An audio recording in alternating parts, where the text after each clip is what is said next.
Alors j'ai construit ces cabanes pour un changement de vie radical il y a 5 ans. Donc je suis venu m'installer dans la région avec un projet de chambre d'hôte. J'adore la nature, donc je me suis lancé là-dedans et voilà, en quelques mois j'ai monté ce projet. Alors j'ai 2 cabanes en fait qui se complètent. Donc la première, la petite cabane Léonie, la vraie cabane perchée à 7 mètres pour 2 personnes. Et après la cabane Léontine, c'est la cabane familiale jusqu'à 5 personnes. Alors la petite cabane Léonie fait une vingtaine de mètres carrés avec la terrasse.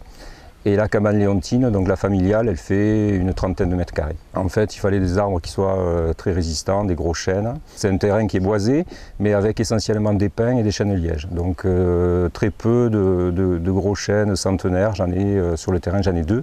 Donc c'est les 2 que j'ai exploités pour pouvoir implanter mes 2 cabanes.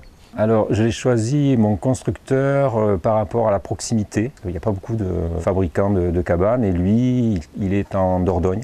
Donc c'était le plus près. Et puis donc j'ai pris contact avec lui, il est venu, on a sympathisé, c'est un jeune, c'est un compagnon, il a beaucoup d'idées, beaucoup de talent. Alors moi je voulais privilégier la vue essentiellement sur l'étang, puis bon il s'est adapté et j'ai laissé carte blanche pour la création. Voilà. En fait moi je voulais une cabane pour 2, pour un couple et une cabane familiale pour que ça se complète.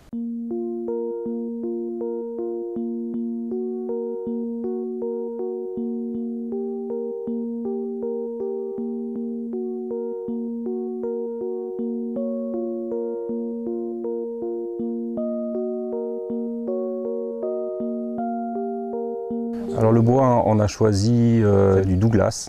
C'est un bois qui provient d'une forêt exploitée dans la Corrèze. Le toit est en mélèze. C'est un bois qui est imputrescible et qui résiste 50 ans. Alors on a isolé les cabanes avec de la laine de mouton pour rester dans un esprit nature.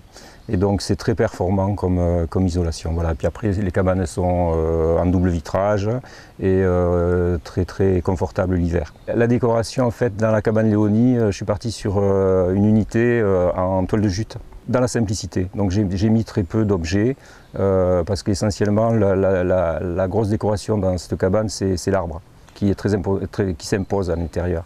La douche, en fait, c'est une idée que j'ai eue pour faire quelque chose un petit peu insolite. En fait, j'ai utilisé une barrique que j'ai coupée, que j'ai imperméabilisée.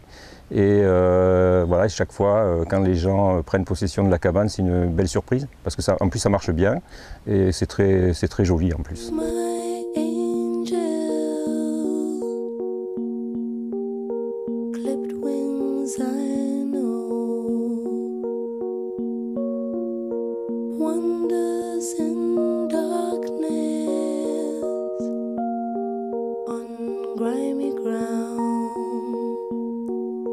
Alors la grande cabane, en fait, c'est mon bureau.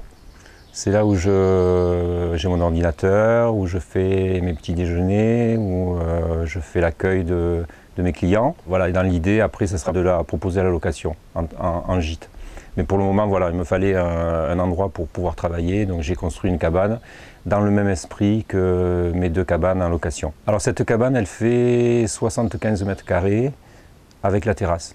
Donc il y a 2 chambres, il y a une cuisine et puis un petit salon et surtout la terrasse qui est sympathique vue sur l'étang. Les bois extérieurs et intérieurs sont des bois qui viennent donc, comme je disais tout à l'heure, de Corrèze et ce sont des essences qui sont imputrescibles. C'est-à-dire qui ne nécessitent pas de traitement particulier. Les bardages extérieurs sont bruts de sciage. Ils sont juste délignés, on enlève l'écorce et on les scie en planche et ça recouvre après la cabane et on n'a pas besoin de traitement. C'est ce qui est avantageux. Alors j'ai mis un poêle à bois dans cette cabane parce que j'ai beaucoup de bois déjà sur le terrain. C'est une ressource énergétique importante par rapport à le terrain qui fait presque 1 hectare, donc j'ai plein de bois. Et donc on a installé ce poêle à bois en respectant bien sûr toutes les normes de sortie de tuyaux, etc. Et ça fonctionne très bien, puis c'est un petit volume et c'est très très vite chaud. Alors les objets en bois flotté, c'est mon activité un petit peu hors saison, quand j'ai moins de travail au niveau de mes chambres d'hôtes. Donc j'aime bien aller me promener sur la plage, je me détends, je ramasse du bois, je stocke du bois flotté et puis après je crée des petits objets, des lampes, des miroirs, puis ce qui me passe par la tête.